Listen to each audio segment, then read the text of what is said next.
ആദ്യം തന്നെ ഈ ഒരു കാര്യം പറഞ്ഞങ്ങോട്ട് തുടങ്ങുകയാണ്. വേറൊന്നും അല്ലെന്നേ, ഈ ഒരു ഐറ്റം കഴിച്ചു നോക്കാത്തവർ എന്തായാലും ഒന്ന് ഉണ്ടാക്കി കഴിക്കണേ.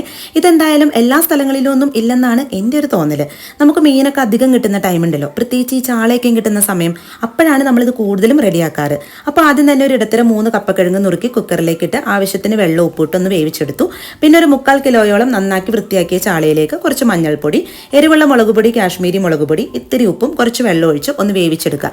വേവുന്ന സമയം കൊണ്ട് ഒരു അരപ്പ് റെഡിയാക്കി എടുക്കാം.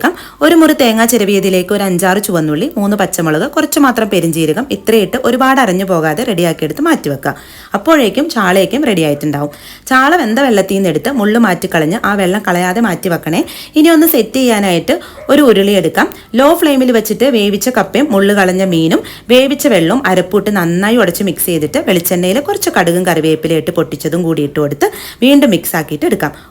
ഇത് കഴിക്കാത്തവർ മിസ്സാക്കരുത് കേട്ടോ.